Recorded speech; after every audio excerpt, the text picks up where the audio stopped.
Good morning, everyone, and welcome back to Wake and Take. It's your boy Jason, and we've got some football to talk about today. Today is Wednesday, so we're going to do a little bit of a market watch. We're going to be giving a look at the fantasy football market, and we're going to be talking my top 5 buys heading into week 11. So without further ado, go ahead and take out your coffee, sit back, relax, and enjoy the show.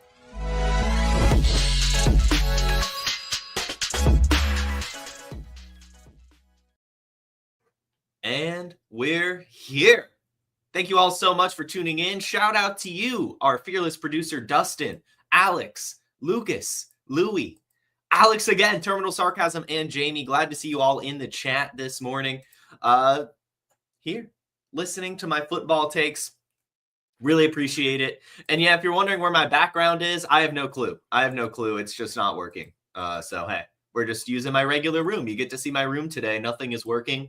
We love that. We love when things don't work here on Wake and Take, but that's cool. You get to see my fun little stuff, I guess. Whatever. Anyway, let's go ahead and get right on into it. We've got 5 players that I am looking to buy today, and we're going to start with an ad break. We're going to start with an ad break. Before we get into it, why don't we just hear about Fast Draft? Drafting is the best part of fantasy football, and drafting fast is what Fast Draft is all about. Fast Draft is the fastest best ball app on the planet. With just 6 rounds and a 20-second time clock, you can draft in under 10 minutes. Don't have 10 minutes? Use turbo mode to create teams with a click of a button. We love volume players, and volume players love Fast Draft because we make it exponentially easier to max enter 150 lineups, and if a tournament you love does fill, don't worry, we'll roll out another one the next day because we focus just on the players you care about. In April and May, our Origins tournaments are rookie only because the NFL Draft is the second most popular event in American sports after the Super Bowl. Fast Draft tracks player ownership in real time, so you can always see your exposure at a glance in the draft room, and there's no position restrictions. And the best part of that is you never have to draft a tight end. With only 60 players drafted, there are 2 key ways to get unique. You draft players well above or below ADP, or shake up your boosters. The boosters let you set 4 players with point multipliers up to 2x, so you can improve your chances of being unique by putting premiums on later round picks. Okay, that's what Fast Draft's all about. Now start your engines.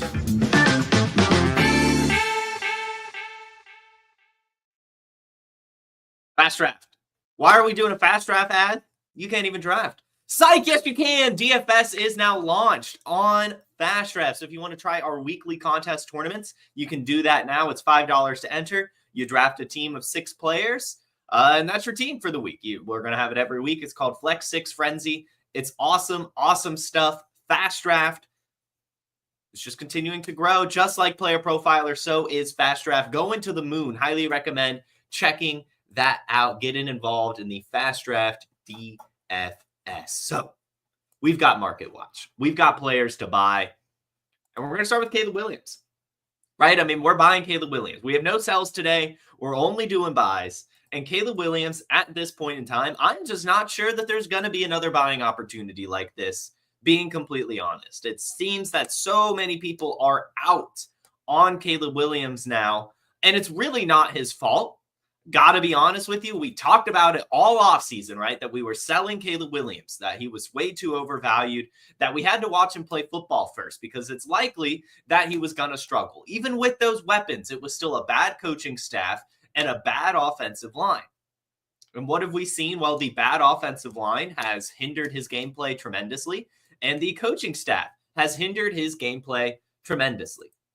The bright side is the coaching staff is starting to get cleaned out. We already have the offensive coordinator, Shane Waldron, fired and replaced, and I'm sure by the end of the year, we'll see Matt Eberflus changed as well. So in Dynasty especially, we should be buying Caleb Williams. But I think the case is there for redraft as well. I think that we see it a lot in the NFL where a new coordinator comes in, new coaching staff comes in, and the players just play better, right? Like they have the monkey off their back. They're able to focus on what they're good at.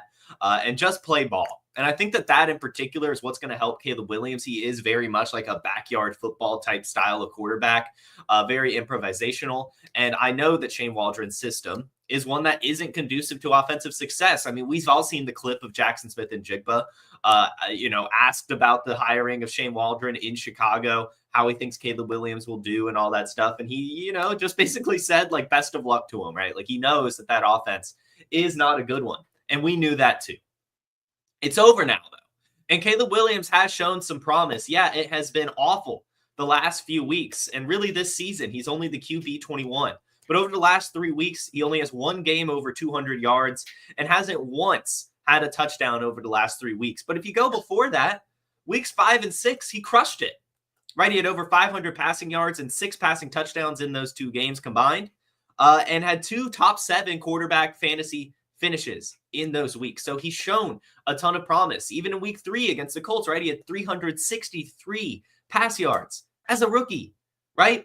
Like, that's all you can really ask for. And you find in his underlying metrics that it makes sense that he hasn't really been able to do well, right? We talk about the offensive line. The Caleb Williams and the Bears, they rank 33rd in protection rate, right?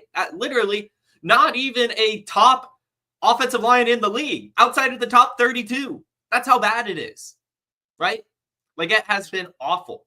But there's a lot to like. He's 11th in money throws. He's 8th in air yards. He's 10th in expected fantasy points per game. He's 5th in pace of play. He's carrying the ball as well. He's averaging 4.6 carries a game, 25.5 rushing yards a game, which is not too shabby, right? It's just not too shabby. So I want to get Caleb Williams while I can. He's valued in Dynasty outside the top 8 now. He's the keep trade cut QB 9, the player profiler QB 10. And I just think that that's about his floor. I really don't think Caleb Williams is a bust. I really don't. Even as the guy that was selling him all offseason and avoiding him, I don't think he's a bust. I just didn't like the situation he was in heading into the season. And we're seeing it play out. We've seen it play out now. But things will get better. Things will get better. Even, in fact, probably this season, right? I mean, like, we're kind of seeing with Drake May, even though the Patriots suck, he's still able to put up fantasy points. And I think we'll see a lot of the same from Caleb Williams as well without Shane Waldron. I think this new coordinator, new play caller is going to help a ton. I think we're going to see some more of these just kind of Patrick Mahomes-esque Caleb Williams plays where he goes out of the pocket, finds an open person, or scrambles a bit more. I think we're just going to see the fantasy points start to pour in. So I want to get Caleb Williams for the rest of the season, but I damn sure want to get him in Dynasty as well. We are buying Caleb Williams. The underlying metrics are there. The situation is getting better. And he's still the 101 for a reason, one of the more talented quarterback prospects we've seen come in. The hype was there for a reason. We just have to exercise patience, buy Caleb Williams while you can. And we're just going to continue banging the drum for his teammate as well. I know we've talked about Rome Odunze a lot in the market watch, but this is a player I desperately want on my dynasty teams in particular, but also for the rest of season, I think that we're going to start to see some spike weeks from him. 2 out of the 3 games out of the bye, he has actually led the team in targets and receiving yards. And it was just this week that he really didn't have a good game. But if you look back to week 9, he had 100 receiving yards. Before that, he had 41, which was team leading. I do think that the change in regime for Chicago suggests that they have accepted this season is over. And they're going to focus more on developing the future of this team. And the future of this team is Caleb Williams and Rome Odunze.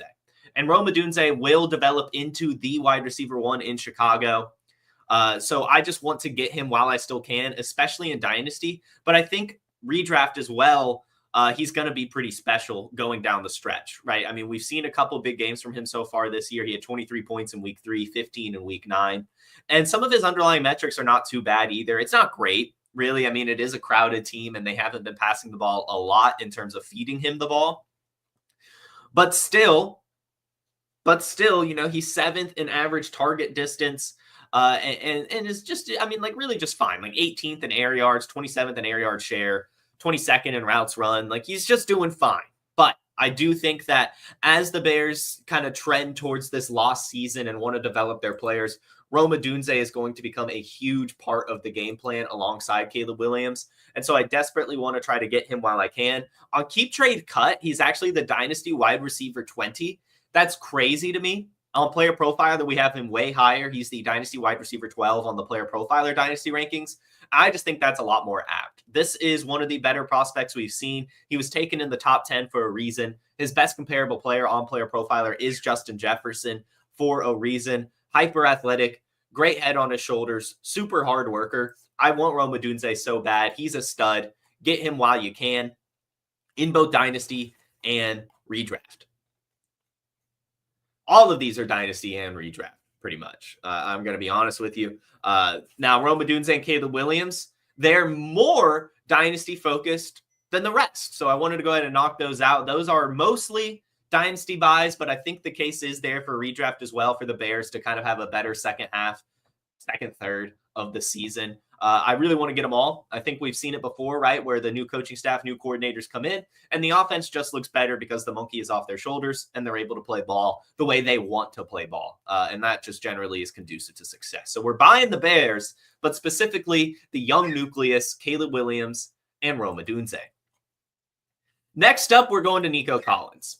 And I know this is going to be the same thing. I already know I'm going to get shit for this. I already know it. But guys, just chill. Right, last week, we talked about buying Christian McCaffrey because he was going to return. And I got a lot of messages and DMs, comments saying, why would I buy Christian McCaffrey now that he's returning? You know, like, I should have been buying him weeks ago. And that's true. But that also doesn't mean that the buy window is closed. And that's how I'm looking at Nico Collins here. Like, yeah, sure, he's returning this week and the price has gotten more expensive. But he's still attainable and is still going to be incredible down the stretch. Nico Collins is a must buy. If you are trying to compete, if you're looking for an asset that you can get on your team to kind of put you over the top for the next few weeks, or even just in general, like if you just want to get a good wide receiver for your dynasty team, Nico Collins is that guy. From weeks 1 through 5 before his injury, he was the wide receiver 2 in PPR. Didn't have a single game with single digits, multiple games over 20 points. And even in week 5, when he only had 2 targets and a 13% snap share, when he literally got injured, he still was able to bring in those 2 targets for 2 receptions, 78 yards, and a touchdown, in which he literally hurt himself, finished as the wide receiver 19 on the week with 15.8 points. This guy's a stud. And we're watching the Texans struggle immensely without him on the team. When he returns, the Texans offense will not only get better, but he's going to be an instant producer with a great fantasy ceiling. He's the keep trade cut wide receiver 6, the player profiler wide receiver 8. I'm buying him in Dynasty. I'm buying him in Redraft, really at whatever the cost. Because if you look at the underlying metrics, he's just awesome. He was 8th in target rate before the injury. He was 11th in air yard share, a 40% air yard share. And it's important to note that all of these were games that Stephon Diggs played, right? Like now Stephon Diggs is gone as well. So you're talking about a player who was already 2nd in points per game, 2nd in expected fantasy points per game, leading the NFL in yards per route run, now having even more opportunity with Stephon Diggs gone. Nico Collins is like the buy of all buys right now. And with him missing last week, the buy window remained open. And so we're buying Nico Collins while we can because the Texans desperately need him and we desperately need him on our fantasy teams. Nico Collins, you've got to get him. Faux show. Well, I mean, Big B, yeah, this is a fantasy football show. I'm not giving what. Of course. The people need to hear this though. Because there are a lot of people out there who are thinking they should be selling Caleb Williams, selling Rome Odunze, selling Nico Collins, when actually you should be buying them. Get Nico Collins while you still can. The buy window is open, but not for much longer. He's going to go score like 20-plus points this week. It's going to be incredible. You've got to get him. Really bad. And we're buying the new Nico Collins as well, Cedric Tillman. Cedric Tillman's best comparable player on Player Profiler is Nico Collins for a reason. Both about 6'3", over 200 pounds. Nico Collins a little bit more athletic, but still. Cedric Tillman has a great athletic profile. And what we've seen from him the last, 3 out of the last 4 weeks, because last week they were on the bye, but the 3 weeks before the Browns bye, he was literally the wide receiver 1. Cedric Tillman was literally the wide receiver 1 in PPR leagues, had over 250 yards, had over 30 targets, every single game was 18 or more fantasy points a game. Just absolutely crushed it heading into the bye, a huge part of the Browns offense. And because of the bye, the hype has kind of died a little bit for Cedric Tillman and the Browns offense in general, right? Like, just they don't play a game, people kind of forget, the hype dies down a little bit. So the buying window reopens now for Cedric Tillman, and he's still valued outside the top 40 of wide receivers on both Keep Trade Cut and Player Profiler. But again, it's important to note the type of production we saw from him heading into the bye week and the type of production we'll probably see from him rest of season. It's very possible that they have used this bye week to implement him into the game plan even more than they already have, right? Like, Cedric Tillman should be gearing up for a great rest of season. You want to get him while the hype is kind of down, because he's probably going to go back out again and get double-digit targets and a touchdown and be a big part of Jameis Winston's game plan and the Browns. Cedric Tillman, a huge buy right now. Because he was gotten off the waiver wire, he's cheap.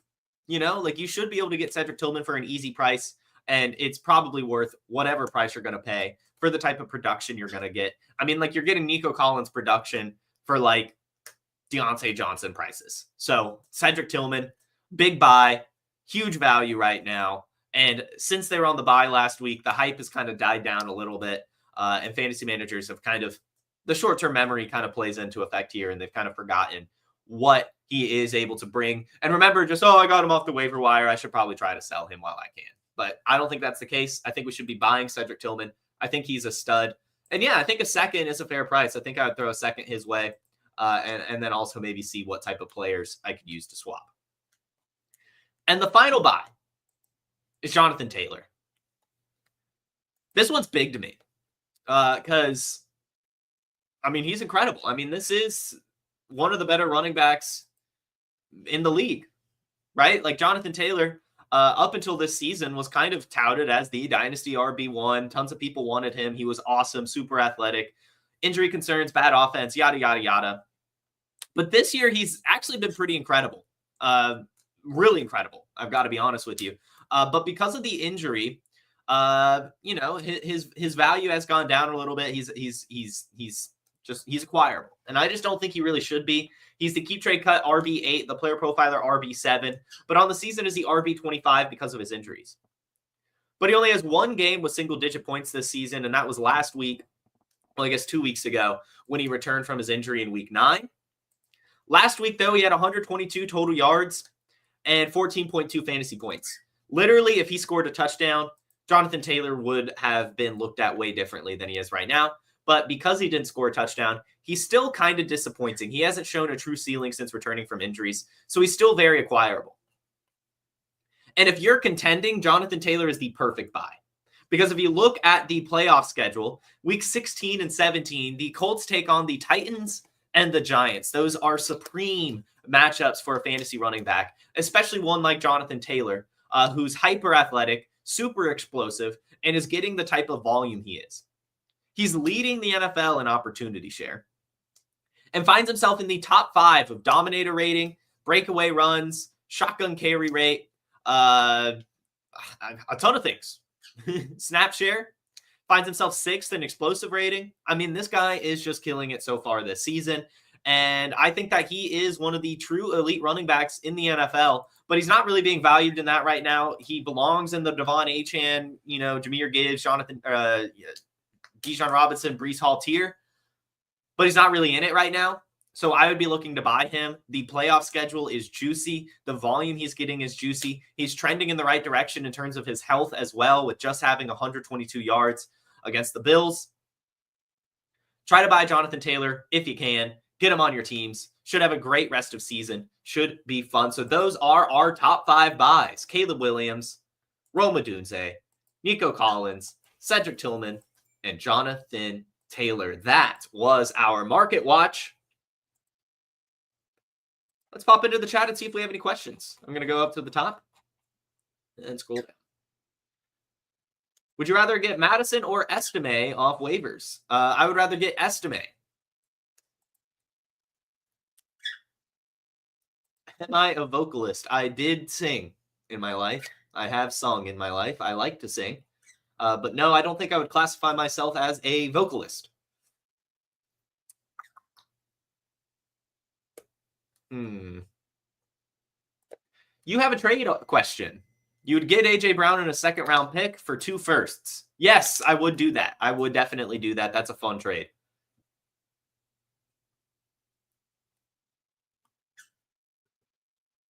You just traded a first for Joe Mixon. I think that's fine. I think that's a good trade for sure.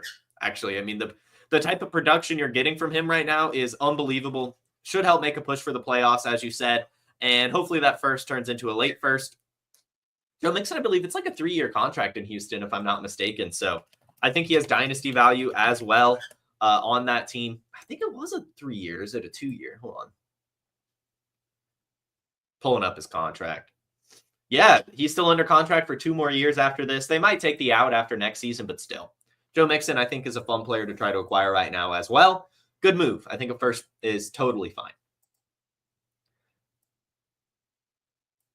And that should do it. Everyone, thank you so much for tuning in. Make sure you hit that like button and make sure you subscribe. We'll be back tomorrow for some more Wake and Take. So make sure you hit that bell to get notified when we go live. You all have a wonderful Wednesday, a fantastic rest of your week, and I'll see you tomorrow. From the Podfather to you, I deeply appreciate you tuning in. And many ask, what can I do? What can I do to help support the hosts, the research they do, the production costs? Go to PlayerProfiler.com, Dynasty Deluxe, World Famous Draft Kit, Rankings, DFS Dominator, and of course, Data Analysis. Subscribe to any one of those, and you support all of us and take Player Profiler to the moon.